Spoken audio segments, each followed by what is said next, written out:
अस्सलाम वालेकुम स्टूडेंट्स, कैसे हैं आप सब। अगर आपने मेरा चैनल अभी तक सब्सक्राइब नहीं किया तो मेरे चैनल को सब्सक्राइब कर लें और बेल के नोटिफिकेशन को प्रेस कर लें ताकि मेरी लेटेस्ट जो वीडियोस हैं वो आप तक पहुंच जाएं।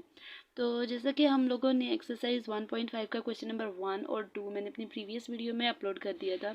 तो जो नेक्स्ट क्वेश्चन है क्वेश्चन नंबर 3 है और इसको जो है मैंने सॉल्व किया है, तो मैं उसको एक्सप्लेन करती हूँ। क्वेश्चन नंबर 3 में वो क्या कहता है, वो कहता है कि अगर हमारे पास find the multiplicative inverse if it exist of each, ठीक है। कहता है कि मल्टीप्लिकेटिव इनवर्स फाइंड आउट करना है, मल्टीप्लिकेटिव इनवर्स निकालने के लिए। इफ़ इट एग्जिस्ट का मतलब मैं आगे बताती हूँ कि इसने क्यों लिखा है। तो हम लोग क्या करेंगे, हमें पता है मल्टीप्लिकेटिव इनवर्स किस तरीके से लिया जाएगा। ए का इन्वर्स, अब जैसे हम लोगों ने फॉर्मूला है कि इन्वर्स इस तरीके से, मल्टीप्लिकेटिव इन्वर्स इस तरीके से लिया जाता है। क्या करना है, adjoint of A divided by determinant of A, ठीक है। ये हमारे पास फॉर्मूला है इन्वर्स लेने का। तो हम लोग क्या करेंगे, उसी पैटर्न पे फॉलो करेंगे। सबसे पहले क्या करेंगे, डिटर्मिनेंट लेंगे। डिटर्मिनेंट लेने के बाद हम लोग एडजॉइंट लेंगे। डिटर्मिनेंट लेने के बाद हम लोग एडजॉइंट लेंगे। तो क्या करेंगे, डिटर्मिनेंट लेने के लिए ये वाली वैल्यू लिख ली, ठीक है। -1 3 2 0 ये लिख लिया। अब इसको इसके साथ मल्टीप्लाई करेंगे तो -1 को 0 के साथ मल्टीप्लाई किया तो आ जाएगा 0, माइनस फार्मूले का 2 को मल्टीप्लाई करो 3 के साथ तो -6 आ गया। अब वो कहता है कि 0 को जब माइनस के साथ 0 -6 है तो क्या आ जाएगा, ये -6 ही आ जाएगा। कहता है जो कि नॉट इक्वल है 0 के। कहता है तो हम लोग क्या, अब जो मैंने आपको शुरू में कहा था कि इफ़ इट एग्जिस्ट का मतलब मैं आपको बताऊंगी, तो वो उसका मतलब ये है कि अगर डिटर्मिनेंट जो है वो नॉट इक्वल टू 0 आ जाए ना तो फिर वो एग्जिस्ट करेगा इन्वर्स। लेकिन अगर उसका डिटर्मिनेंट 0 के इक्वल आ जाए ना, जैसे कि अगर डिटर्मिनेंट नॉन सिंगुलर है तो क्वेश्चन फर्दर सॉल्व किया जाएगा, अदरवाइज क्वेश्चन जो है सॉल्व नहीं किया जाएगा, उधर ही जो है उसको छोड़ दिया जाएगा और ये लिख दिया जाएगा कि इट इज़ इम्पॉसिबल। अब हम लोगों के पास जो ये क्वेश्चन है इसमें तो इसने तो सॉल्व किया हुआ है, ठीक है। मतलब क्योंकि सॉल्व इसलिए किया क्योंकि यहाँ पे -6 आ गया। -6 का मतलब क्या है कि ये नॉन सिंगुलर है, ठीक है। तो अब नेक्स्ट क्या करेंगे, ए की वैल्यू मैंने लिखी है और उसका एडजॉइंट लिया है। अब एडजॉइंट एक दफ़ा मैं फिर से बता देती हूँ कि ए की वैल्यू, इन दो जो डायगोनल वाले एलिमेंट्स होते हैं इन दोनों की जगह बदल दी जाती है, तब्दील कर दी जाती है, और जो ये वाले एलिमेंट्स होते हैं इनके साइन चेंज कर दिए जाते हैं, ठीक है। अब हम लोगों ने डिटर्मिनेंट भी फाइंड आउट कर लिया, ठीक है। डिटर्मिनेंट के बाद हम लोगों ने एडजॉइंट भी फाइंड आउट कर लिया। तो अब हम क्या करेंगे, हमने सिंपल इस वाले फार्मूला में ना पुट कर देना है, ठीक है। इस वाले फार्मूला में पुट करने के बाद हम देखते हैं हमारे पास आंसर क्या आएगा।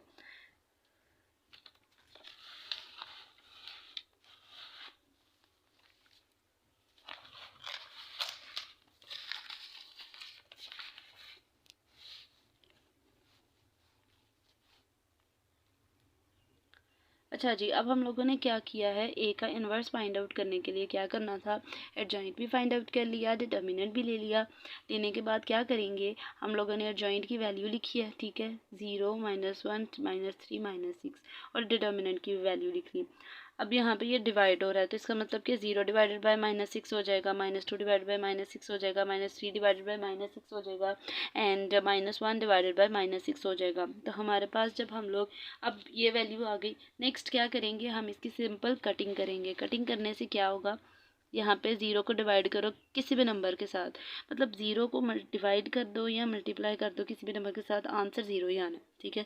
नेक्स्ट क्या करेंगे, -2 है, इसको डिवाइड कर दो अगर -6 के साथ तो 1/3 आ गया, कटिंग की तो ये 1/2 आ गया, ये 1/6 आ गया, क्योंकि ये माइनस से माइनस और माइनस ऊपर नीचे हो तो वो कैंसिल आउट हो जाते हैं, तो कैंसिल कर दिया और 1/6 आ गया। तो ये हमारे पास जो है आंसर है। नेक्स्ट हम लोग मूव कर रहे हैं क्वेश्चन नंबर 3 का पार्ट बी। पार्ट बी में वो क्या कहता है,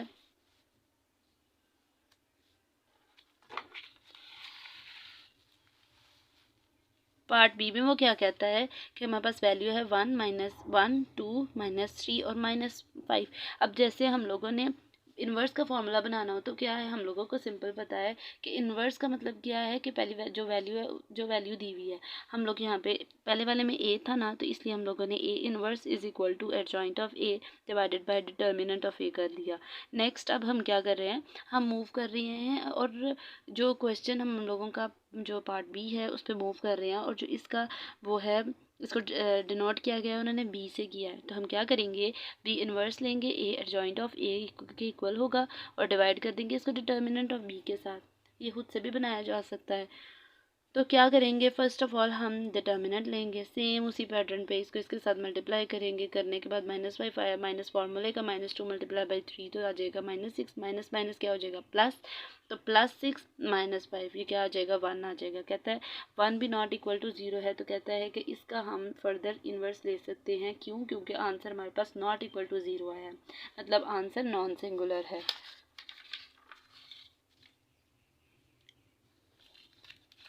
इसका जो बाकी है क्वेश्चन वो ये है, वो कहता है कि ये पॉसिबल है, it is possible. Adjoint of B लिया, वो क्या है कि इन दोनों की, अब मैंने पहले क्या किया था, पहले क्वेश्चन में मैंने पहले बी की वैल्यू है कि लिखी थी और फिर फर्दर उसका जो है वो इन्वर्स लिया, एडजॉइंट लिया था। इसमें हम क्या करेंगे, इसमें हम लोगों ने जो है एडजॉइंट पहले ही ले लेना है और जो है मैंने एडजॉइंट लिख लिया है। सेम उसी पैटर्न पे हम लोग सॉल्व करें, बी इन्वर्स लिखा, एडजॉइंट ऑफ बी की वैल्यू लिखी और जो है उसका डिटर्मिनेंट लिख दिया। अब इसमें हम लोगों ने कटिंग नहीं करनी क्योंकि 1 है, एनीथिंग डिवाइडेड बाय 1 तो आंसर वही आ जाता है, ठीक है। तो -5 आ गया, 3 आ गया, -2 आ गया, 1 आ गया। अच्छा, मैं इसको जो अब जो पहले वाला क्वेश्चन था उसको मैंने ब्रीफली एक्सप्लेन किया है और बाकियों को जो है थोड़ा थोड़ा एक्सप्लेन कर रही हूँ। ये हमारे पास इसका आंसर आ जाएगा। तो नेक्स्ट हमारे पास जो क्वेश्चन है वो क्वेश्चन नंबर 3 है। वो कहता है कि अब जैसे मैंने बी इन्वर्स बनाया था, सेम अब क्वेश्चन को डिनोट सी से किया है, तो हम C inverse is equal to adjoint of C divided by determinant of C आ जाएगा। तो क्या करेंगे, फर्स्ट ऑफ ऑल हम डिटर्मिनेंट लेंगे, इन दोनों वैल्यू को मल्टीप्लाई कर देंगे, फार्मूला ये माइनस जो है फार्मूले का है और 3 6 को मल्टीप्लाई कर दिया। अब देखो -2 मल्टीप्लाई बाय -9 18 हो गया, -3 6 और 18 हो गया। तो वो कहता है कि जब हम इन दोनों को मल्टीप्लाई करेंगे, करने के बाद हमारे पास जो आंसर आएगा वो कुछ इस फॉर्म में आएगा। हमारे पास 18 - 18 आ गया, ठीक है। ये किसके इक्वल है, 0 के इक्वल आ गया। कहता है कि अब ये पॉसिबल नहीं है क्योंकि आंसर हमारा क्या आ गया, सिंगुलर आ गया है। मल्टीप्लिकेटिव इन्वर्स, ये सिंपल याद रखने वाली चीज़ है कि अगर मल्टीप्लिकेटिव इन्वर्स का डिटर्मिनेंट 0 के इक्वल आ जाए तो उसको फर्दर सॉल्व नहीं करना, तो ये यहाँ पे स्टॉप हो जाएगा क्वेश्चन, ठीक है। नेक्स्ट हम मूव कर रहे हैं क्वेश्चन नंबर 3 का पार्ट 4। उसमें उसने डी की वैल्यू दे दी है, सेम उसी पैटर्न पे डिटर्मिनेंट लेंगे। फर्स्ट ऑफ ऑल डिटर्मिनेंट किस तरीके से लिया गया, हमारे पास डिटर्मिनेंट किस तरीके से लिया गया, 1/2 है, इसको हम मल्टीप्लाई करेंगे इस 2 के साथ, माइनस फार्मूले का 1 को मल्टीप्लाई कर दिया, 1 को मल्टीप्लाई कर दिया 3/4 के साथ, मल्टीप्लाई करने के बाद ये वैल्यू आई। अब हम क्या करेंगे, सिंपल एलसीएम ले रहे हैं, ठीक है। अब मैंने इसको इस तरीके से भी किया, हम इसको डिवाइड भी कर सकते थे। डिवाइड करने का 1 आया, 4 को मल्टीप्लाई किया 1 के साथ, 4 - 3 डिवाइडेड बाय 4।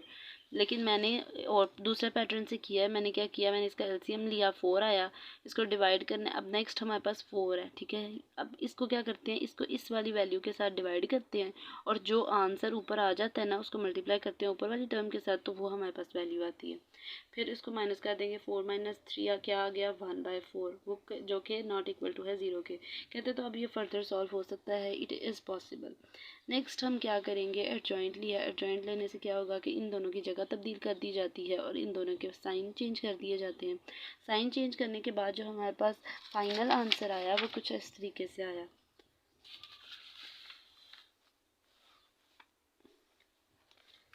हम लोगों ने ऊपर एडजॉइंट ऑफ ए लिखा, नीचे डिटर्मिनेंट लिख दिया। अब नेक्स्ट उसने क्या कहा है कि कुछ बच्चों से ना ये मिस्टेक हो जाती है, मेरे से भी गलती हो रही लग रही थी। मैं क्या कर रही थी, मैं इसको डायरेक्ट जो है डिवाइड कर रही थी, लेकिन क्या करना है आपने, 2 है ना, इसके साथ डिवाइड का साइन लगा के ये 1/4 लिख देना है। -1 है, इसके साथ डिवाइड का साइन लगा के 1/4 लिख देना है। ये मेरा थोड़ा सा मिस्टेक हो गई है यहाँ पे। -3/4 है, इसको डिवाइड का साइन लगा के 1/4 कर देना, और 1/2 है, इसको डिवीजन का साइन लगा के 1/4 कर देना है। अब सिंपल जो है कटिंग होगी, कटिंग करने से क्या होगा, अगर हम इसको 1/2 हो जाएगा, 2 को मल्टीप्लाई कर दो 2 के साथ, 2 को मल्टीप्लाई कर दो 4 के साथ, तो क्या आ जाएगा हमारे पास 8 - 4। ये हम लोगों ने डायरेक्ट कटिंग की है, ठीक है। तो हमारा जो आंसर आ गया वो आया 8 - 4 - 3 2। सिंपल कटिंग है, कोई इसमें बहुत ज़्यादा मुश्किल नहीं है, सिंपल कटिंग की हुई है। देखिए, अगर ये 2 को डिवाइड कर रहे थे 2/4 पे, कि 1/4 पे। तो जब डिवीजन के साइन को मल्टीप्लिकेशन में चेंज किया जाता है ना, तो नीचे वाली वैल्यू ऊपर चल जाती है, ऊपर वाली नीचे आ जाती है। तो अगर मैं इधर ही लिखूं तो वो क्या कहता है कि इसको सिंपल एक्सप्लेन कर रही हूँ, बाकी सारे आपको समझ आ जाएंगे। 2 है ना, फॉर्मूले का डिवीजन का साइन है बीच में, और क्या है 1/4 है।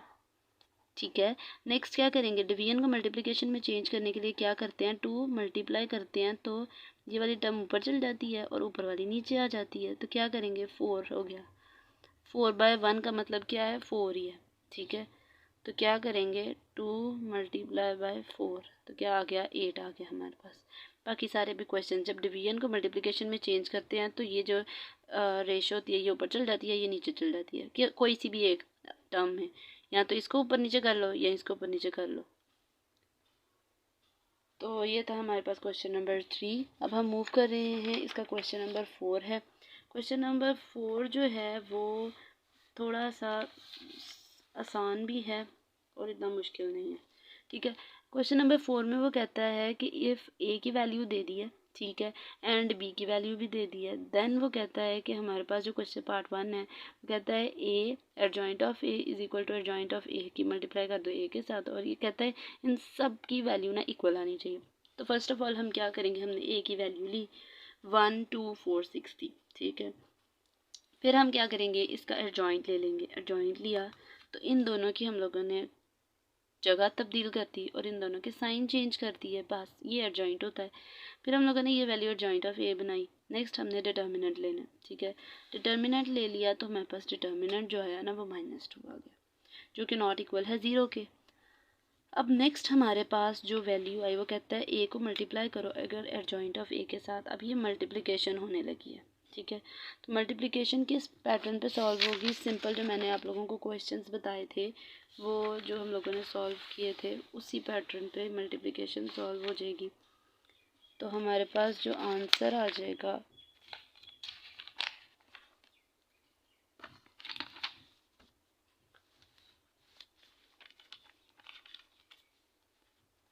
अब मल्टीप्लिकेशन हम लोगों ने सेम उसी पैटर्न पे कि फर्स्ट रो को पहले कॉलम के साथ, फिर फर्स्ट रो को सेकंड कॉलम के साथ, फिर सेकंड रो को फर्स्ट कॉलम के साथ और सेकंड रो को फिर सेकंड कॉलम के साथ मल्टीप्लाई कर दिया। मल्टीप्लाई करने के बाद जो है ना हमारे पास वैल्यू आई है वो आगे फर्दर जो है सिम्प्लीफिकेशन की आई है। तो 6 - 8 -2 हो गया, 24 को माइनस की दिया 24 में तो 0 हो गया, -2 + 2 0 हो गया, -8 + 6 -2 हो गया। ये हमारे पास वैल्यू आई है जब हम ए को मल्टीप्लाई कर रहे थे एडजॉइंट ऑफ ए के साथ। नेक्स्ट क्या करेंगे, हम लोगों ने मल्टीप्लाई करना है एडजॉइंट ऑफ ए को ए के साथ। ठीक है, तो वो भी सिंपल उसी पैटर्न पे सॉल्व होगा। आप एक दफ़ा देख लें, मुझे लगता है एक्सप्लेन करने की ज़रूरत नहीं है। सेम उसी पैटर्न पे रो 1 को C1 के साथ किया, फिर रो 1 को C2 के साथ किया और यहाँ पे लिख लिया। फिर क्या है, R2 को इसके साथ मल्टीप्लाई किया, फिर इसको इसके साथ मल्टीप्लाई किया और यहाँ पे लिख लिया। सिंप्लीफिकेशन की करने के बाद -2 0 0 -2 आ गया।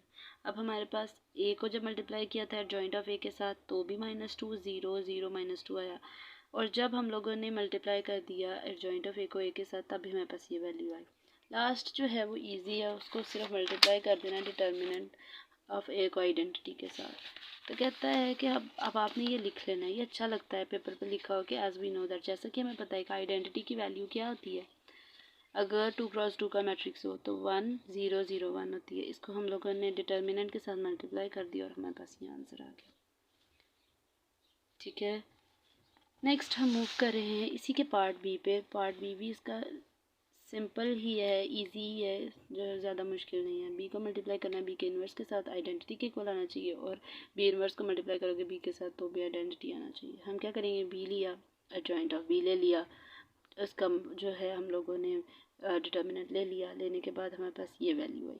ठीक है, डिटर्मिनेंट क्या आ गया, -4, जो कि नॉट इक्वल है किसके, 0 के। अच्छा, कुछ जो मैंने देखे हैं यूट्यूब पे वीडियोस अपलोड करते हैं वो क्वेश्चंस को सॉल्व नहीं करते, लेकिन मैं सॉल्व करने की पूरी कोशिश करती हूँ कि कोई भी ऐसा क्वेश्चन हो ना हो जो मिस हो गया हो, कोई ऐसी चीज़ जो मैं एक्सप्लेन ना कर सकूँ। मैं एक्सप्लेन करती हूँ, लेकिन यह है कि फिर जब मैं एक क्वेश्चन ब्रीफली एक्सप्लेन कर लेती हूँ तो फिर मैं बाकियों को जो है वैसे एक्सप्लेन नहीं करती, क्योंकि सारी चीज़ें सेम ही चल रही होती हैं। लेकिन यह है कि कुछ बच्चों के पास अक्सर सोल्यूशन नहीं होते और उनको फिर प्रॉब्लम होता है, तो इसलिए सिर्फ मैं जो है वो वाले क्वेश्चंस भी अपलोड करती हूँ सॉल्व फॉर्म में। नेक्स्ट है बी का इन्वर्स हम लोगों ने ले लिया, उसकी वैल्यू पुट की, हम लोगों ने डिवाइड कर लिया। डिवाइड करने के बाद जो है हमारे पास आंसर आया बी का इन्वर्स, वो है 1/2 -1/4 1/2 और -3/4। ठीक है, ये अभी इन्वर्स आया। नेक्स्ट हम क्या करेंगे, इसको हम लोगों ने मल्टीप्लाई कर देना है बी के साथ। ठीक है, बी की वैल्यू ये है, इसको इसके साथ मल्टीप्लाई करेंगे। करने के बाद सेम उसी पैटर्न पे मल्टीप्लाई करेंगे।